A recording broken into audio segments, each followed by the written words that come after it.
And we are live. Welcome to Olivia's Stories, ladies and gentlemen. Story number 1. Hey Reddit, Randy here. At 52, I've seen a lot of life, the kind you'd expect from a guy who spent a good chunk of his years in the military. Now, I'm the guy who ensures things stay safe and sound, running my own private security firm. But that's not what I'm here to talk about. It's about Amber, my wife, and how our lives have taken a turn I never saw coming. Amber and I, we've been the kind of couple that folks in our small town of Boulder, Colorado would look at and say, they've got it figured out. We met way back when I was fresh out of service, and she was this vibrant spirit, passionate about every little green thing that poked out of the earth. Her love for botany wasn't just a hobby, it was her life's work. She's got hands that have coaxed life out of the barren winter ground, and she's known for transforming the community garden into a slice of Eden. We've been side by side for 27 years, and not once did I imagine that our paths would be anything but parallel. We supported each other's dreams, her with her blossoming projects and me with my firm. We were the team that could handle anything thrown our way, or so I thought. I've always believed in the basics, loyalty, honesty, and the kind of trust you can only build over years of sticking it out through thick and thin. Amber, with her gentle smiles and her way of making everyone feel like they mattered, seemed to be right there with me. But life has a way of throwing you curveballs, and this one hit me right in the gut. It all started to change when she hit 50. There was a shift, like the kind you feel before a storm breaks. Suddenly, the woman who'd been my rock wanted something different. She wanted an open marriage, a concept so far out of left field for me that it might as well have been in another language. And I, trying to hold on to the image of us that I cherished, agreed to it. If I'm being honest, it felt like agreeing to slowly poison what we had, but I did it anyway, for her. The story I'm laying out here isn't your usual Reddit tale of woe and heartbreak. It's messy, it's raw, and it's real. It's about what happens when the person you built your world around decides they want to change the blueprints without you. It's not just about what Amber did, it's about how I handled it, with the kind of bluntness and cold strategy that my background taught me. So where were we? Right, the birthday bash. Amber's 50th.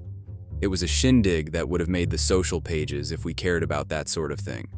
Our backyard was decked out like the botanical gardens themselves. Amber's doing, of course. She's got a knack for making things beautiful. Exotic plants that I can't pronounce the names of, fairy lights in the trees, and this fragrance in the air that was like stepping into another world. It was something else, let me tell you. All our friends were there, the grill was going, and Amber was floating through the crowd like some kind of earth goddess, all smiles and laughter. Hey everyone. Unfortunately, basically everyone who is watching these videos isn't subscribed. It would mean the world to me to quickly get out of the full screen video for 3 seconds and press that subscribe button. It's free, and you can unsubscribe anytime. Sorry for bothering, and thank you so much if you subscribed. I watched her, proud as any man could be of his wife, thinking we were celebrating another milestone we'd reached together. Little did I know, we were on the edge of a cliff I didn't even see. After the guests had left and the quiet of the night settled in, Amber sat me down on the porch. The air was still warm, and the only light was from the dying embers of the barbecue, and those fairy lights now seeming more like a stage set for what was about to unfold. "Randy," she said, and I could tell this was going to be one of those conversations that changes everything. "I've been doing a lot of thinking about what I want in my life, what makes me happy." I remember nodding, still clueless, thinking maybe she wanted to travel or start a new project. But then she dropped the bomb. "I want us to have an open marriage." I swear the world stopped spinning for a second. Open marriage? My brain couldn't wrap around it. This was Amber, my Amber, talking about seeing other people. Like dating? Like sleeping around? I felt like I'd been punched. This wasn't us. This was some Hollywood drama nonsense, not Randy and Amber from Boulder. I didn't get it. Was I not enough? Did I do something wrong? Questions were firing off in my head like a machine gun, but I just sat there, looking at her, trying to find the woman I thought I knew in her eyes. She talked about freedom, exploration, about being honest with each other and ourselves. She had it all thought out, said it would be good for us, that it was modern. Modern? I'm a simple man. I believe in one person for life, the vows we took seriously. This was out of my league. But here's the kicker. I said yes. I don't know if it was the shock, the fear of losing her, or some messed up sense of love that made me do it. I agreed to this open marriage thing. Inside I was screaming, but I kept it all in. That's what I do. I keep things secure, even if it's my own breaking heart. Amber, bless her, has never been one for gadgets. Give her a pot of soil and a seed and she's happy. But after that night on the porch, she got herself a new smartphone. Not just any phone, the latest, shiniest one that makes mine look like something out of the dark ages. At first, I thought it was sweet. Good for her, I told myself, embracing the new tech. She was all thumbs at the start, but man, did she get the hang of it fast. Suddenly, she's talking greenhouse climate control systems, moisture sensors, and rare orchids that need just the right amount of everything to bloom. She was in deep, always chatting away in these forums and groups. Or so I thought. Then came the night that changed the game. I'd woken up midnight or something, thirsty for a glass of water. I shuffled into the kitchen, and that's when I heard her, soft as a whisper, but clear as day. "I miss you," she breathed into the phone, and it wasn't about missing the sunlight or the rain. There was a tenderness there, the kind that used to be for me. My heart, folks, it didn't just sink, it plummeted. I stood there, in the dark, the glass of water forgotten in my hand, feeling like someone had just told me the world was flat. This wasn't about climate control or plant species. This was something else, something personal. Now, I've been trained to handle all kinds of threats, to stay cool when the pressure's on, but this was a different kind of adversary. It was betrayal, and it was living in my house, sleeping in my bed.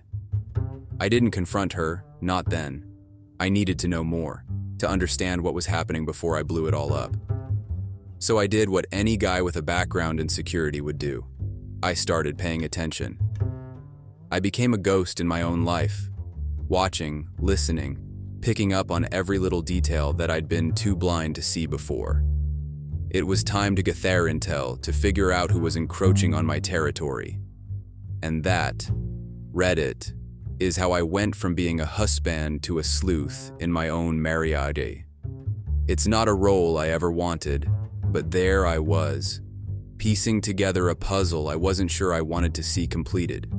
But I'm a man who believes in facing the truth, no matter how ugly it might be. So I braced myself, ready to dig deeper. Hey, Reddit, back again. It's Randy. So, after hearing Amber on the phone that night, things got weird at home. It was like we were both pretending everything was fine, but it wasn't. Then one day, I'm alone at the house and decide to poke around in Amber's greenhouse. It's usually her place, but something was pulling me in. I'm looking around, just killing time, when I see this desk she's got in there.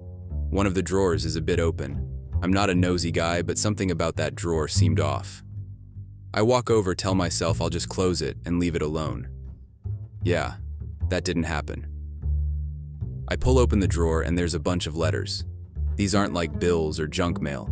They're personal and they're all fancy with words and stuff. They're talking about missing someone and feeling things, and there's a lot of talk about plants, but it's not really about plants, if you know what I mean. I read these letters and my heart is sinking. They're to Amber, but they're not from me. Someone's writing to my wife about being together, and it's all hidden behind words about gardening. It's like they're using code, but it's pretty clear what's going on. I felt punched in the gut. Angry? Sure, but mostly just really hurt. I thought about yelling at her when she got home, asking her about these letters, making a big scene, but that's not how I do things. I'm the guy who's calm and gets the job done, not the guy who loses his cool. So I put the letters back, act like I saw nothing, and start thinking, what's my next move? I've got to figure this out, but I've got to be smart about it. This whole thing is a mess, and I'm right in the middle of it. After finding those letters, I couldn't just sit around. I had to figure out what was going on. I put on my thinking cap and went over every word in those letters, trying to make sense of all the fancy plant talk. Now, I'm no Sherlock Holmes, but I know how to put two and two together. The letters kept talking about the arborist like he was some kind of hero in a movie. I guess for Amber, he was. This guy wasn't just talking about trees and plants. No, he was saying stuff that you don't say to someone's wife. Not unless you're up to no good. I decided to dig a little deeper. Who was this arborist? Was it just a nickname? Or was this guy really into trees? I went through Amber's stuff, the gardening books, the receipts for all her plant stuff, looking for any clue that could tell me more. It hit me late one night when I was going through her computer. She had a bunch of emails about some big-shot guest speaker coming to town to talk about trees. The arborist, the email called him. That was my guy. He was coming here to Boulder, and something told me it wasn't just for the trees. I started to lay out a plan. I had to meet this guy, see what he was all about. But I wasn't going to just walk up and ask him. No, I had to be clever, had to catch him when he didn't see it coming. I had to know what Amber saw in him, what he was saying to her, what made her think all this sneaking around was worth it. And I'll tell you, Reddit, I wasn't going to let this guy just walk into my life and mess things up without putting up a fight. Okay, Reddit, Randy checking in again. Now, let's get to the big show. Amber's been buzzing about this rare orchid for weeks. It's some fancy plant that's hard to find and even harder to grow. She's in charge of showing it off at the botanical gardens, and everybody who's anybody in Boulder's green scene is going to be there. I've got my plan ready. It's the day of the orchid thing, and I'm feeling like I'm about to step into a boxing ring. My guts are twisted, but my mind is clear. This is it, the day I face off with the arborist and find out what's really been going on.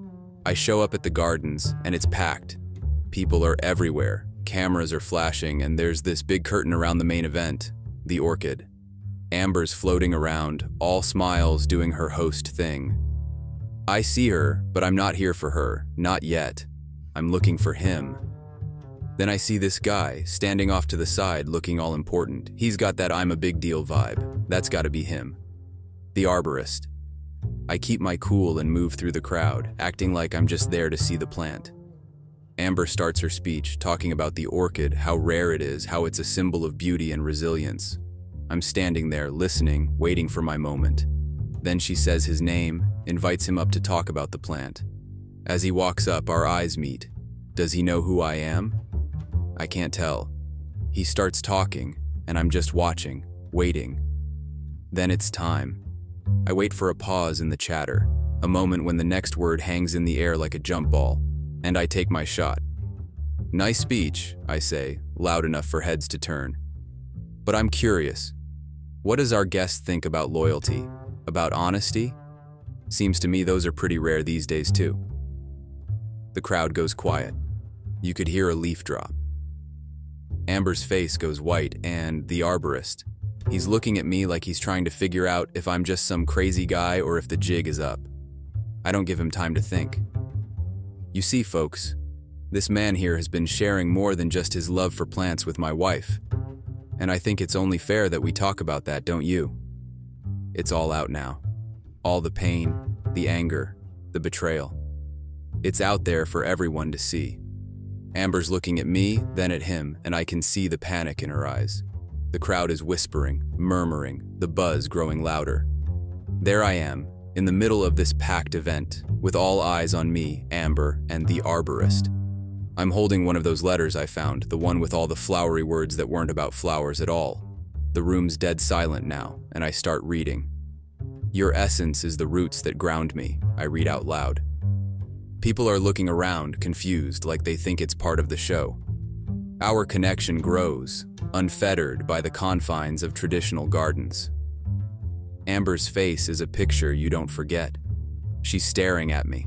All that calm and control she's got is just crumbling away. The crowd's getting the picture now, the whispers are getting louder, and I keep going. Together we are wild, natural, untamed, I say, my voice getting louder. You are the rarest bloom in my personal garden. No one's in doubt now about what's going on. This isn't about plants. It's about my wife and this guy. The guy, the arborist, he's just standing there, not saying a word. Amber's looking like she wants the earth to swallow her up, and I can't blame her. This is her world, and it's all coming undone right here, right now. I look at her, really look at her. This what you wanted, Amber? This what open looks like? I'm not yelling, but every word hits hard. I don't wait for her to answer. I don't need to. I loved you, I say, and it's like the whole room takes a breath. But I guess I was just another plant in your garden, huh? One you got tired of watering. I fold the letter, tuck it back in my pocket, and give the arborist a nod. Take care of her, man. She's all yours. And I walk out. Just like that. I don't look back. I can feel the stares, hear the whispers, but I don't care. I've said my piece, dropped the mic, it's over. Walking out of those gardens, I feel like a weight's been lifted. It's not a happy feeling, not by a long shot, but it's something. Maybe relief, maybe just the first step in moving on. I get in my truck, start the engine, and drive. I don't know where I'm going, but it doesn't matter. I'm leaving that garden behind, and whatever comes next, well, it's gotta be better than what I'm leaving behind. I didn't stick around for the gossip. I went straight to a buddy's place, someone I knew I could trust. I needed time to think, away from the stares and the whispers. But I wasn't about to hide. I had things to do, moves to make. First things first, I called a lawyer. No more games. No more waiting to see what Amber might do next. I told the lawyer straight up, the marriage was over and I wanted out. The papers were drawn up fast, I signed them, and they were delivered to Amber. I didn't see her face when she got them, but I can imagine. Then I took care of the finances. Joint accounts got split, credit cards got canceled. Anything that tied us together, I cut it. It was like taking down a building, piece by piece. You don't want it to fall all at once, you take it apart so you can clear the site and build something new. I won't lie, it hurt. It felt like I was tearing out parts of my life. But it had to be done. I had to protect myself, my business, my future. I wasn't going to let Amber's choices take me down. The house was next. I loved that place, but it was full of memories of us, and I needed a clean start. I called a realtor, told them to sell it. I'd find somewhere new, somewhere without ghosts in every room. And my pride, well, that took a hit. But I'm a soldier at heart. I lick my wounds, I get back up. I started hitting the gym harder, picked up a few new contracts for the business, kept myself busy. I'm rebuilding, step by step. It's not just about getting back to where I was, it's about going further, getting stronger. Trust, though, that's a tougher one. I don't know when I'll be ready to trust someone like that again. But I'm working on it. I've got friends, people who've been there for me through all this mess. They're helping me keep the faith that not everyone's out there to backstab you. So there you have it, Reddit. The story of how my marriage ended and how I started over. It's been a hell of a thing and I'm not through it yet, but I'm moving forward, one step at a time, and that's all any of us can do, right? Thanks for listening, it's actually helped, getting it all out like this.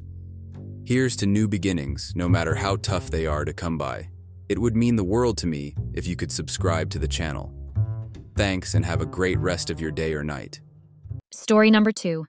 Good day. I don't know if I'll be able to string these words together. My head is a mess at the moment and I don't know how to act. I'm writing this now to see if I can get it off my mind. My pregnant wife has been lying to me for a while now, and I just found out that not only is she lying, she's cheating too. I, 37 male, have been married to my wife, 35-year-old female, for about 7 years now. We have no children, although she's pregnant as I'm writing this. A few months back, I started noticing some changes in my wife's behaviors.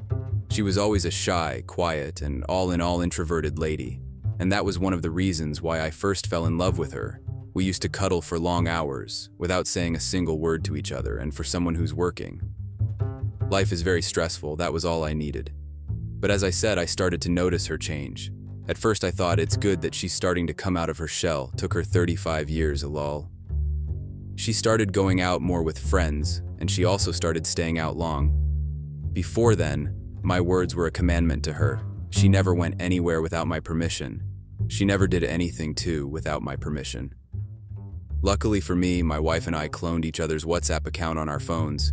I had hers on mine and she also had mine on hers. We did this close to 12 years ago, 6 months after we started dating.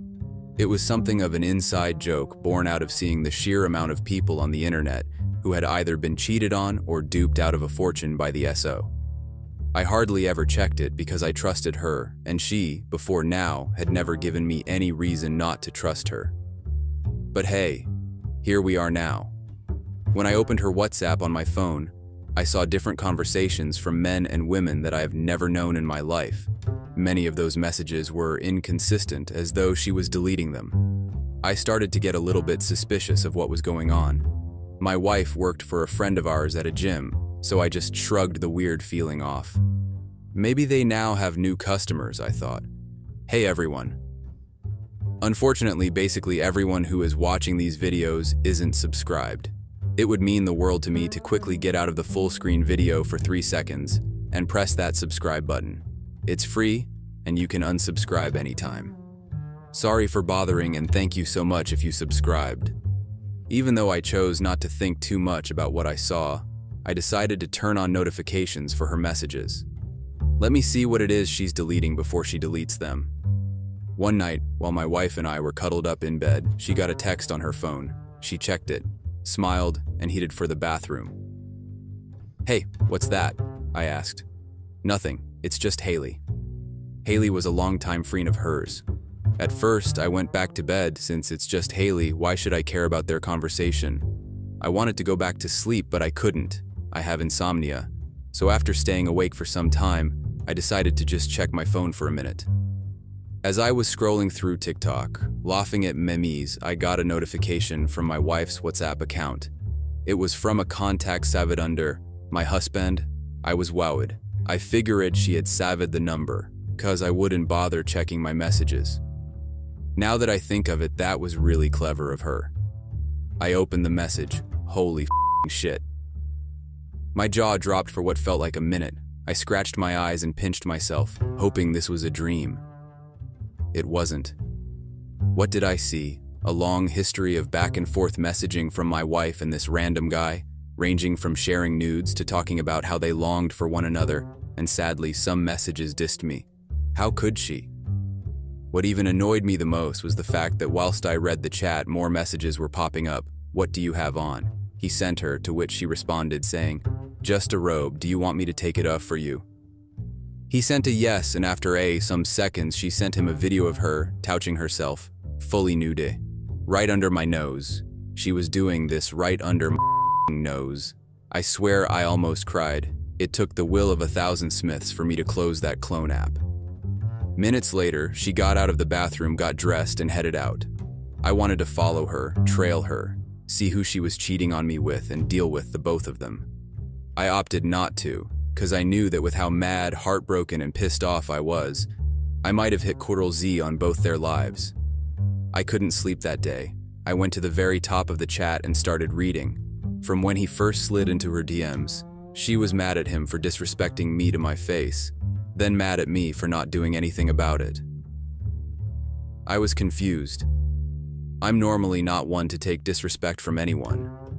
As I read on, I found out who it was she was cheating on me with, and if you're guessing Haley's boyfriend, you're 100% accurate. This meth, I thought. I helped him get on Haley's good graces 5 years ago, and this is how he repays me? By screwing my wife? Then it hit me. My wife's pregnancy. Is the baby even mine? Wow. I was grateful to God when we got the news, but now I'm hoping that somehow the kid isn't mine. Cause now I decided I was going to leave. I don't really think I need advice here. Maybe if I go back and forth with someone in the comments, I can slowly move on from this. Also, I'm hoping that anyone who sees this and is going through something similar, I'm hoping you find happiness again. Anyway, I went to my lawyer house the next day, being Saturday. See, my lawyer was a childhood friend of mine, and he never seemed to like the woman I gave my surname to. We had discussed the situation. I let him have his "I told you so" rants for a few minutes, then we went down to business. I need a divorce, and I need it yesterday, I told him. I brought him all the documents and asked him to prepare the divorce papers for me, quickly.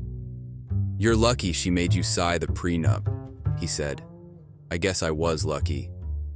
With the amount of money you have now and that which she earns now, you would have had to pay her off a couple $100,000. Oh my God. I couldn't think straight. I almost fell to my knees in thanksgiving. I thanked God I signed the prenup because, to be fair, I didn't even want to. To give you a rundown, when we were getting married, I was still doing odd jobs while managing my startup company. So I was earning a little above minimum wage while she was making roughly $70K annually. She cited the fact that her company had her in line for management and yada yada yada, so she made me sign the prenup. Well, fortunately and unfortunately for her, when the coronavirus came, her company was one of them that got swept off by the 1.5-year-long lockdown. It got so bad that towards the end, they couldn't even pay their workers. They owed a lot of money, and she ended up getting let go. On the other hand, the lockdown brought good tidings my way. My startup started to make some money, and I was able to retire from working altogether, as by the time the lockdown got to 10 months, I was already making close to $20K monthly whether I came into the company or not. So, back to the issue on ground. My wife angers me to even call her that now, so I'll call her by the devil's spawn name she was given. After talking about what to do with Lucy for a while, I decided that I was going to stack evidence up. I was going to print out screenshots of both their infidelity. I was going to get videos too. I was going to send it to her parents and to the church. She was a minister at our church, and if the kid isn't mine, I was going to leave. I and my lawyer friend Davis went to the bar to help me cool down. He suggested he helped me bag a shawty to hook up with for the night, which I declined. Hooking up with randoms is what got me into this mess. At the end of the day, I was too drunk to drive, so Dave dropped me off at home. As I sat there, drunk, thinking of how my life, which I had planned to be perfect, had now gone up in flames, I was so distraught. At some point, my hours of thinking, I didn't even know when I brought out a rope, hung it up and sat there looking at it for a while. Looking back at it now, that was the most cowardly thing to do, but then I was ready to bid this shitty life going. I went for a run.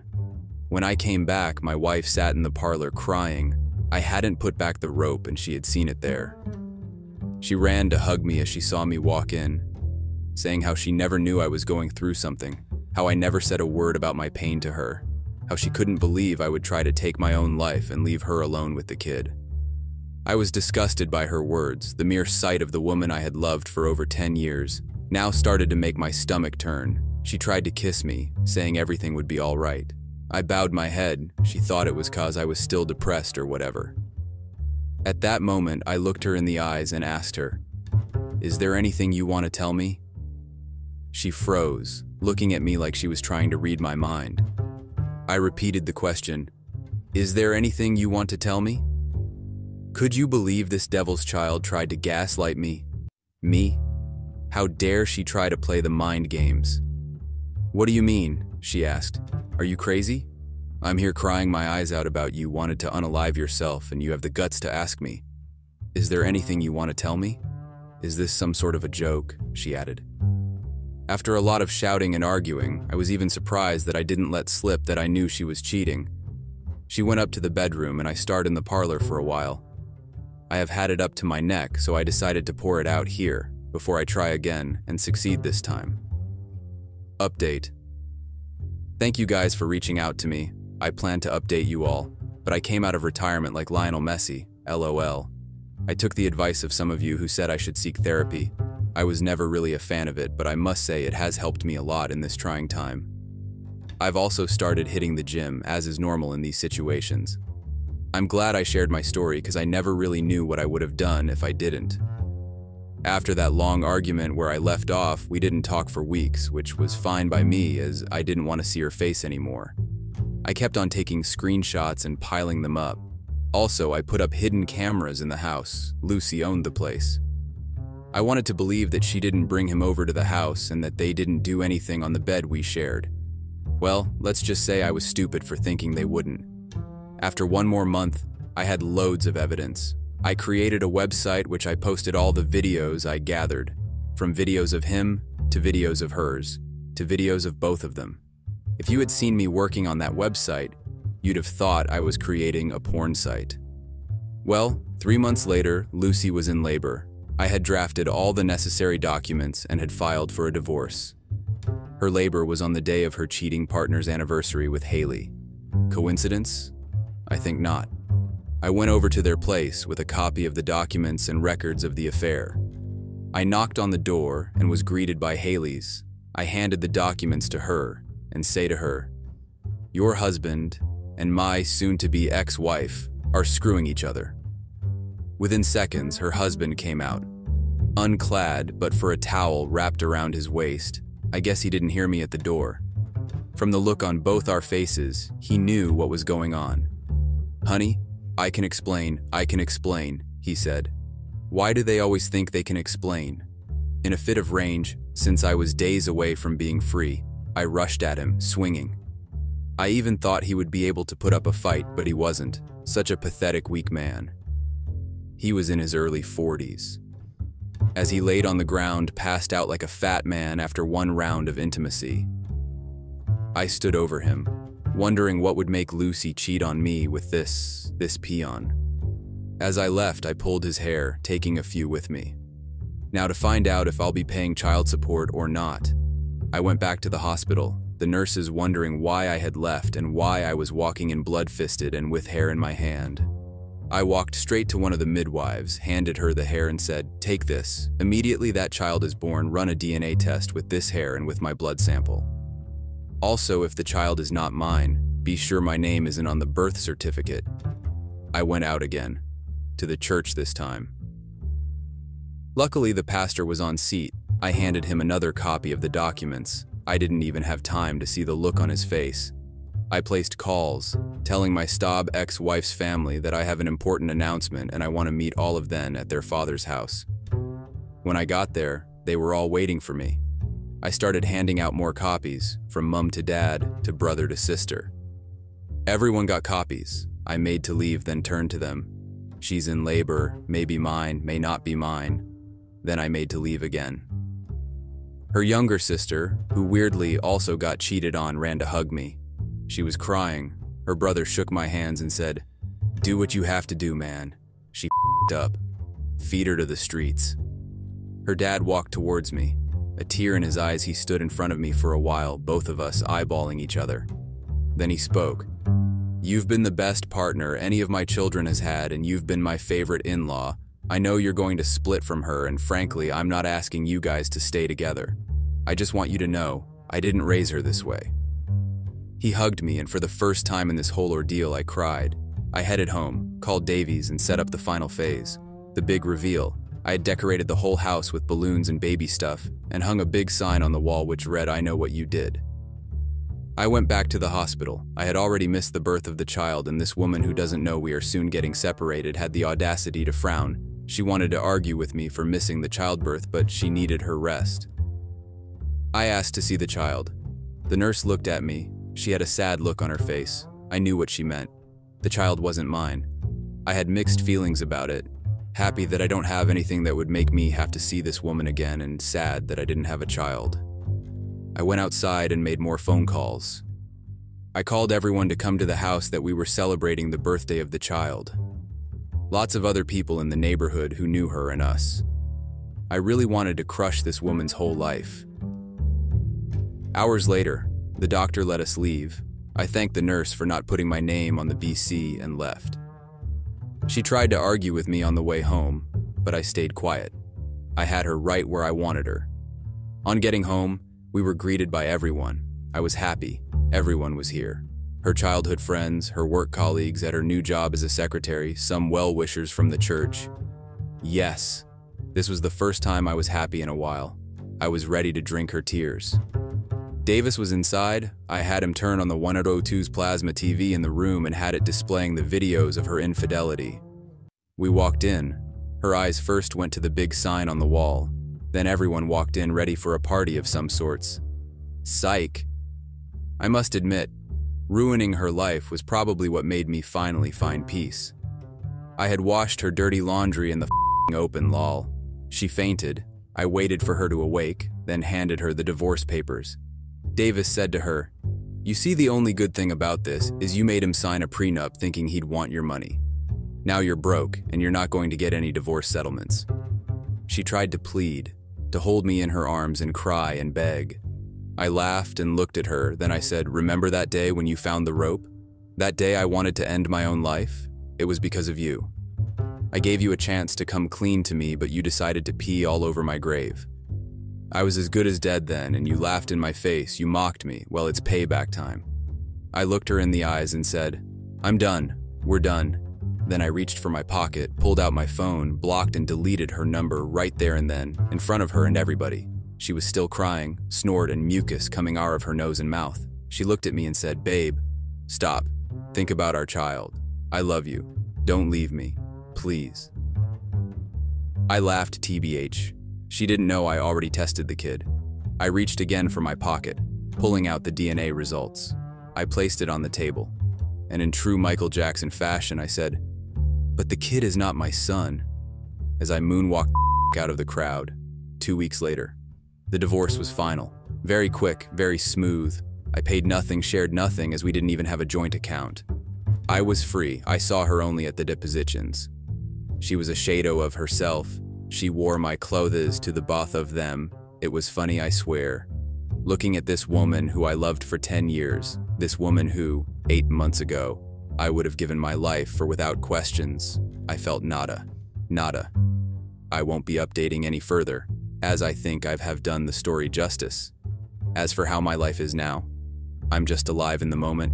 Davis and I go out once a week to pick up some ladies to hook up with. I've become very fit from the months of living in the gym, lol. So I've become a real ladies' man. As for my ex-wife, I've not heard from her in 3 months. I heard her mum died a few days after I visited. Something, heart failure, I didn't check up. I've continued my therapy, with my therapist very disappointed by my scorched earth revenge. Thank you for reading and responding. I'll take all your judgments and criticism, praise and support in. But hey, as I said, this is goodbye.